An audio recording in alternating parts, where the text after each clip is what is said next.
So I've been talking about how I've gone through a deep rabbit hole these last few weeks with Wii emulation and having the Wii controls, to light gun shooters, to owning an arcade cabinet and everything that comes with that.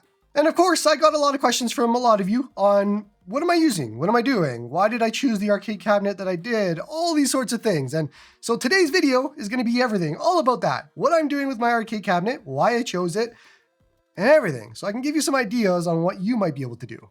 Let's start with deciding on the actual cabinet that I chose. I've always wanted one, never really looked into them besides knowing that Arcade 1-Up exists, and sometimes their cabinets are pretty cheap to get, so I had a deal notification for Arcade 1-Up for 2 years now, for any deals on those cabinets in case I want to grab one. However, after actually sitting down and researching and no deals actually popping up, I came across the AtGames Legends Ultimate, which instantly was everything that I wanted in a cabinet. There's 2 sticks, 2 sets of 6 buttons, 2 spinners, a trackball, pinball side whatever flipper things, and it came along with a nice looking cabinet and it seemed to have good reviews online.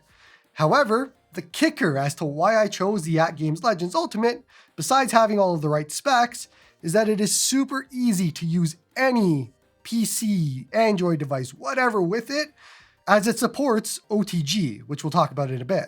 Now, it doesn't come pre-assembled, of course. I bought this from The Brick, which was the only seller in Canada that was selling this for 1,000 Canadian dollars.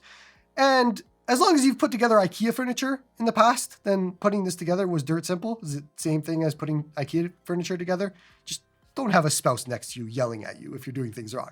Either way, it was super easy. The actual arcade is preloaded with about 300 licensed games, arcade and pinball games. But you can imagine the quality of the 300 games is sort of lacking and differs. There is some big games, of course, like Centipede and Space Invaders and so on, but it is missing a lot. You can buy more games from them. I believe they have a subscription service or something that they sell packs and things like that for, but I would imagine that most people are going to do what I did. On the front, there is a USB-A port and an HDMI port. So you take a USB-A to A cable and an HDMI male to male, plug those into a device, which in this case is my GMK Tech K13 mini PC, and boom, you can now power the entire cabinet with this. I bought these flat cables made for this cabinet specifically from Buy Stuff Arcades, just so I could hide the cables inside of the actual cabinet. But you can just use any USB-A to A cable and an HDMI cable if you wanted to. They just stick out from the top if you're going that route. And no, it doesn't have to actually be a mini PC that's powering this. I was actually using my 1X Player Apex, which is a handheld, to power this all for weeks. So it doesn't actually have to be a PC. I was also using my AYN Thor, which we'll talk about in a second too. But the controls work, the display works, the sound works, and all of it works. Literally the easiest thing that I could have ever done in my life is connect this to anything. And the OTG mode on the cabinet is super easy to get to. I just turn the cabinet on, I push the channel button, and then I start OTG mode and turn on the PC. And we're connected. We're off to the races. Now, this differs immensely from what I understand about Arcade 1-Up cabinets, because those require an LCD controller board to use the arcade screen, a USB encoder or replacement buttons, a joystick, a power adapter, amplifier, relay module, and so much more. That is my understanding of what you need to get this all working on an Arcade 1-Up cabinet. At that point, I would probably just build my own DIY arcade cabinet, which definitely was a consideration for me here, but I just wanted something that was plug and play, and this has been plug and play. Now, I said it before, but I did play around with OTG mode, and I connected my AYN Thor to the cabinet just for fun, just to see what would happen.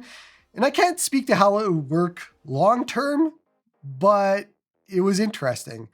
I realized some people would be curious, so I actually did sit down and try this a little bit further, and it just works. I used the dock for the HDMI and USB. I connected to Thor, mapped the controls and RetroArch, and off I went. It was fantastic. And yeah, that also means the spinner and the trackball also both just worked on the AYN Thor. It surprised even myself. So I mean, if you wanted to power the entire cabinet with an Android device, I guess you absolutely can if you wanted to. But back to the mini PC, I could have used Windows or Bazzite with this setup, and those both work, and I do use Windows. However, reading online, Batocera is the best go-to option for this kind of setup. especially since I'm using a Sinden Lightgun where it is supported natively in the software, along with the pedal that I'm using too, which we'll talk about in a second. It all works perfectly, and Batocera was definitely the right choice. And yeah, it has been pretty much plug and play for the most part, especially with just the arcade. The install was super easy. Put Batocera on an SSD or USB or whatever, and then from the mini PC's boot menu, just load into that USB and it loads automatically on boot after. But Batocera made everything just very easy. It instantly detected my control setup of the AtGames Legends Ultimate, and all I had to do initially was map the controls to each thing. Once I did, they just worked in all games across all systems. I booted up arcade games, 2-player games, worked awesome. And so my wife and I have been playing through a bunch of arcade games, and we've had a ton of fun doing so. I am no stranger to arcade games, of course, but going through and playing some games that I've missed, like Cadillacs and Dinosaurs, or old favorites like The Simpsons, or super old favorites like Shinobi, has been a ton of fun. And it's been great that I could just do this easily. I even set up the pinball mode, as there's extra pinball controls on the left and right of the cabinet, and I was just playing some Pokemon pinball with them. Now, setting this part up did require a little bit of extra RetroArch know-how, just to warn you, as they weren't mapped out of the box, and so this wasn't new person friendly, but it wasn't difficult either to do. Now, what is super cool as well is that Batocera does have Steam support, so I can install Steam games to use with these controls. I've been going down the rabbit hole of just adding a bunch of beat-em-ups and games to my wishlist from Steam, as well as light gun games, but all of that can be done right here on Batocera with Steam, which is cool. And so I've just been enjoying a ton of arcade games right now, and it's all been pretty awesome. I had absolutely forgotten how loud arcade buttons can be. Like, nobody should ever complain about a handheld's buttons anymore if you use an arcade cabinet, because that thing can wake the dead. But it is satisfying at the same time, because that's what you want. The stick has been pretty good, but I don't find it that great for absolute precision platformers, or at least it's not what I would use it for personally. For arcade games and beat-em-ups and all that sort of thing, it's been perfectly fine, and it's great and easy to use. I have to be honest, I have been super impressed with the entire thing. The cabinet can be a little light, so you do want to anchor it to a wall if you're somebody that plans to attack this thing, but otherwise it's fine if you don't want to put it up against the wall. Now, I have run into a few roadblocks here and there. For example, the spinner and trackball, you do have to set the game to use them. So for Arkanoid, for example, I found the sensitivity to be way off, and so that required playing around with some settings in RetroArch. It was the same thing with Centipede and using the trackball. Just the sensitivity is just way off. I found that I want to use the stick instead, in all honesty, than both of these. But I think you can dial in the settings to get it to what you want and then use them if you wanted to. I don't think this is new person friendly. You do have to understand RetroArch and how RetroArch works to do these things, but once you do, it isn't too difficult to understand. I do want to be pretty clear on this. If you do want to use OTG mode with Batocera, a lot of things are plug and play, but a lot of things are not. And they do have a lot of documentation on their website for wikis, as well as their Discord that are helpful.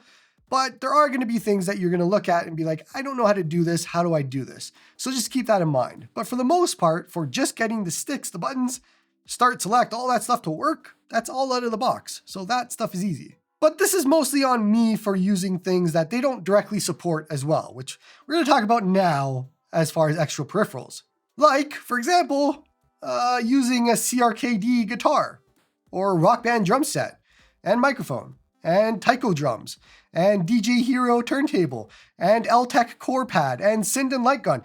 I have all of that working on my arcade cabinet, except for the DJ Hero turntable, which apparently does not work properly on Linux. The scratching part doesn't work. So I just boot into the Windows side of the mini PC and play it there instead. My end goal with this cabinet was for it to be an all-in-one weird accessory, weird game type thing.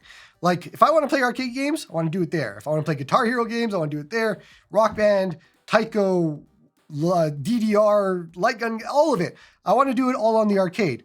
And the only part that is the limiting factor there is the power of whatever I'm connecting to it.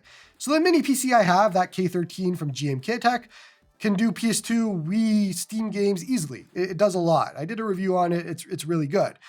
That is the limiting factor. Otherwise, everything else just connects as soon as I connect whatever device to it.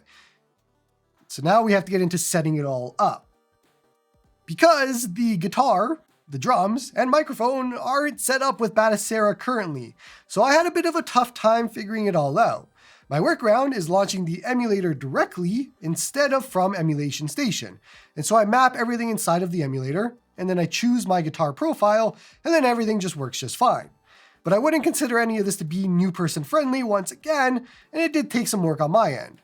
I say some work, but it was a lot of work for some of these things, especially the Rock Band drums. But the end result is that the CRKD Guitar works and is awesome.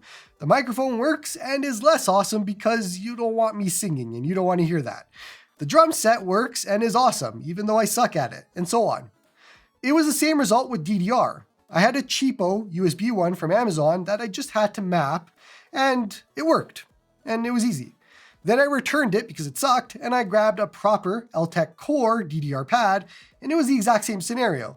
I just mapped it, and it works, as long as I launch from the emulator directly. Yes, I suck at DDR. Yes, this pad was expensive. No, I regret nothing. Dance, dance, baby. The Taiko Drums were also a bit of a disaster to get working. I had to go deep into Linux, doing something called an EV test to basically find out what the tapping of the drum corresponds to button-wise, and then I had to map that in PCSX2. Again, this isn't new person friendly at all, like not even close. But hey, I am doing things that Batocera just doesn't support, so this is all on me. It does work great now, I am super happy, and I absolutely love the Taiko games.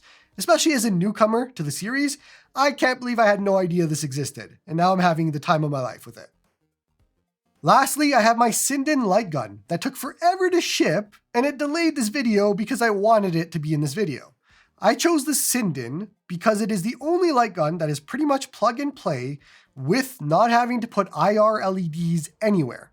Sinden uses a white border around the game. So while that is a slight negative in some cases, it is a small price to pay for just plug and play. And then I picked up a USB pedal off of Amazon for Time Crisis because I literally needed that. But this all just worked. Within a minute of me plugging in the Sinden, I was playing Time Crisis. The only thing I had to do was use the pedal software on a Windows PC to make it register pushing down the pedal as the C key, because that's what Batocera wants for Time Crisis and things like that. Now, there are some new updates coming to Batocera for light guns in the next build on V44, but everything has just been working for me. I boot up a PS1 game, it works. Dreamcast, it works. Model 3, Arcade, Lindbergh, and so on. I have mostly just had trouble getting Steam and Windows games to work with the light gun, but I just boot into the Windows side and I do those things there, especially for things like Technoparent games. All that just works on Windows. I just make it easy and just play it on Windows. But nothing comes close to the joy that I feel having recoil on the gun, a pedal, and playing Time Crisis. It is just meant to be. Now, Batocera does make a lot of this easy for me to organize. They have automatic collections, so I can sort my games by pinball games, light gun games, rhythm or guitar games, and so on. It's not perfect. There are a lot of games missing from each category. I did have to manually fix a bunch of games to get them to be in the right category to make it easier for me to find, but it is close enough to make things super easy and helps me organize things just right away. But long story short here, if you wanted to do what I did, the arcade sticks and the buttons work out of the box. The rest was varying levels of difficulty. The guitar was the easiest to get to work, for example, and anybody can do it. Same with the DDR pad. The rest of the accessories were kind of difficult, ranging in difficulty. So yeah, that was my rabbit hole of getting an arcade cabinet and then just making it into an everything cabinet. And I have just been playing a ton of games. I've been going through, I'm on Guitar Hero 3 at this point, playing through Rock Band, beat a whole bunch of arcade games, beat Taiko on DS, and then I'm working on Taiko on PS2 now, working on DDR for PS2. I am going through all of these games, and it's just awesome. And literally the only thing I do when I boot up this arcade cabinet is I grab the K400 keyboard that I have next to me, which is absolute necessity, best keyboard ever, Logitech K400. It's got a little mouse and everything, and I just boot into the emulator directly, boot into my game, and I'm there. That's it. So I do have to bypass the front end for a lot of things. The Sinden gun, I don't. You just go right through the actual front end and everything works. But for the other games and other peripherals, I usually have to go through the actual emulator, which involves a few other clicks, but I don't mind. And everything just works. It's so good. For me, the reason I did all of this is I wanted more games to play. There are a variety of games, as you can imagine, that all of these peripherals connect to that aren't good with just a controller. Like, aren't good on a handheld. You can play arcade games that way, that's fine. But Guitar Hero, Taiko, DDR, all of that stuff, you're not going to be playing that way. So for me, I wanted all of this to just be extra things that I could play now. Other things that I can do, more access to more games to play. That is my end goal here, and that's what worked out. Now, I know you're going to ask for in-depth things on each of these things, and all of those videos are coming. I'm going to have a video on each peripheral coming out, so you'll have access to all of that. If you want to know how to do it all on different platforms, I made sure to sit down and do it for Windows, Android, Linux. And you might be thinking, does this stuff work on Android? Oh yeah, it works on Android. So if you wanted to just use a Thor and play DDR, you absolutely can, or Taiko, or whatever. We'll talk about that in my future videos. Otherwise, I'll leave links in the description to everything that I purchased in case you want a full list and want to buy it for yourself. And you can find me on my Discord if you have any questions. But let me know in the comments below. Do you have a similar type of setup? Do you maybe just have an arcade setup that you've been looking at, maybe expanding out? Is this of interest to you? I am very curious. This is outside of handhelds and outside of retro gaming, although it is retro, but it is something different on the channel that I haven't really done before. So I am curious to know how many of you are doing something similar. And if you are, talk to me about it. What has been your setup? Do you have any ideas? I'd love to hear them. Don't forget to like and sub to help the channel grow. Come join me on the Discord to talk all about retro gaming, and hope you all have a good one.